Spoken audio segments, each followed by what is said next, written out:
இந்தியாவுக்கு அடுத்தடுத்த நெருக்கடி அமெரிக்காவின் திட்டம் தான் என்ன? ஏன் இப்படி பண்ணுறாங்க அமெரிக்கா? இந்தியா மேலே மட்டும் ஏன் இவ்வளோ குறி வைக்கிறாங்க? இந்தியாவின் நட்பு நாடுன்றாங்க. அதிபர் டொனால்ட் ட்ரம்ப் நம்முடைய பிரதமர் நரேந்திர மோடியுடன் நெருங்கிய நண்பர் அப்படிங்கிறாங்க. இருந்தாலும் கூட எதுக்காக அமெரிக்கா இந்தியாவுக்கு இத்தகைய நெருக்கடி கொடுக்குங்கிற கேள்வி வருது இல்லையா? அடுத்தடுத்து பிரச்சனை என்னென்னா, அமெரிக்க அதிபர் டொனால்ட் ட்ரம்ப் இந்தியாவின் மீது ஒரு மும்முனை தாக்குதல் சொல்லலாம். அடுத்தடுத்து 3 பிரச்சனைகளை உருவாக்கி கொடுத்துருக்காரு.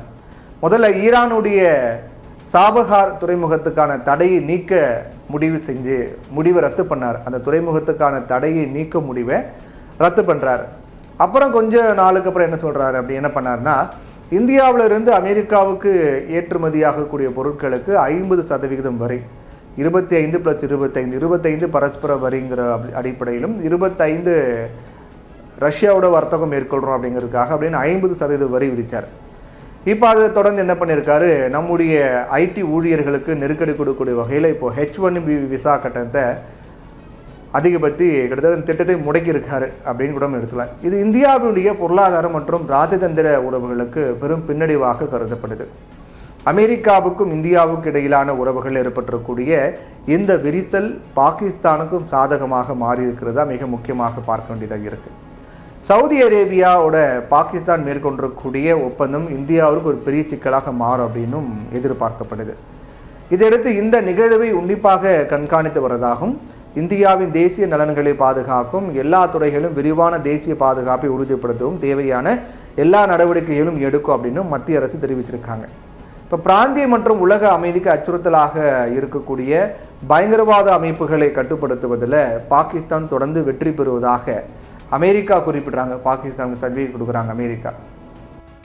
பாகிஸ்தான் சவுதி ஒப்பந்தம் இஸ்லாமாபாத்தில் நடைபெற்ற நிலையில் அமெரிக்கா பாகிஸ்தான் பயங்கரவாத எதிர்ப்பு பேச்சுவார்த்தைக்கு பிறகு 2 நாடுகளும் இணைந்து வெளியிட்ட அறிக்கையில் இந்த தகவல் தெரிவிக்கப்பட்டிருக்கு.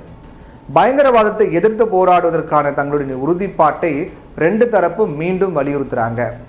பாகிஸ்தானுடன் அமெரிக்கா ஒரு நெருக்கமான நிலையில் இப்போது சவுதி அரேபியாவும் பாகிஸ்தானோட டீலிங் போட்டிருக்காங்க. பாகிஸ்தானும் ரியாத்தில் ஒரு முக்கிய பாதுகாப்பு ஒப்பந்தத்தில் கையெழுத்து போட்டிருக்காங்க. இந்த ஒப்பந்தத்தின்படி 2 நாடுகளை ஏதாவது ஒன்று தாக்கப்படக்கூடிய பட்சத்தில் அது மற்ற நாட்டின் மீதான தாக்குதலாக பார்க்கப்படும் அப்படின்னும், இப்போ சவுதி தாக்குனா பாகிஸ்தான் வருவாங்க, பாகிஸ்தானை தாக்குனா சவுதி வருவாங்க, 2 நாடுகளும் ஒன்றிணைந்து பாதுகாப்பு விஷயத்தில் செயல்படுவாங்க அப்படின்னும் அறிவிக்கப்பட்டிருக்கு. இந்த ஒப்பந்தம் பற்றி அமெரிக்காவுக்கு எந்த தகவலும் தெரிவிக்கப்படலை அப்படிங்கிறனாலும் கூட அமெரிக்கா இது குறித்து எந்த கருத்தும் தெரிவிக்கலை.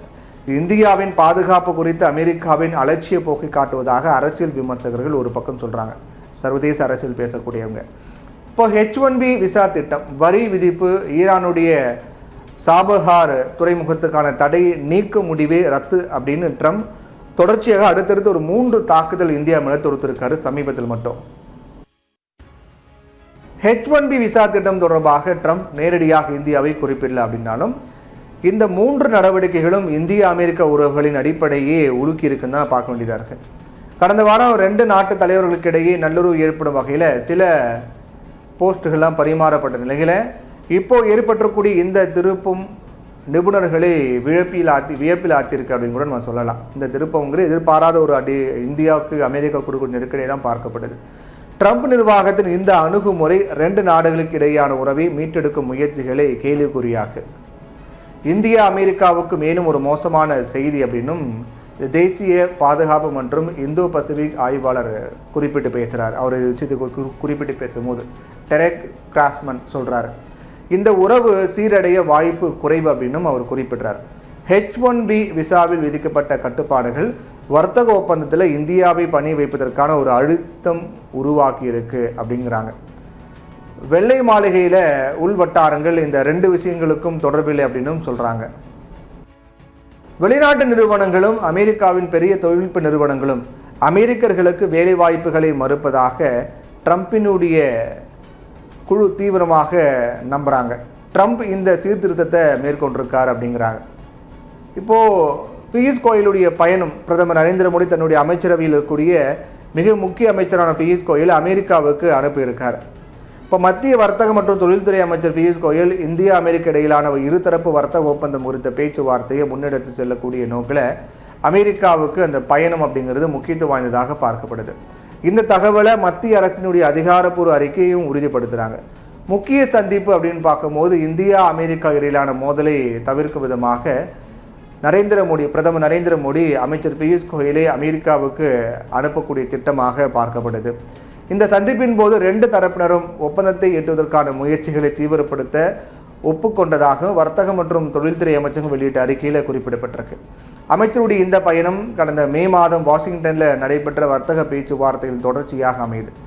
தனது அமெரிக்க பயணத்தின் போது பியூஷ் கோயல் இது தொடர்பான உயர்மட்ட குழுவுடன் அமெரிக்க அதிகாரிகளோட பேச்சுவார்த்தை நடத்திருக்காரு. இரு நாடுகளும் பரஸ்பர நன்மை பயக்கும் வர்த்தக ஒப்பந்தத்தை சீக்கிரமாக இறுதி செய்வதே இந்த பேச்சுவார்த்தையின் மிக முக்கிய நோக்கமாக பார்க்கப்படுது.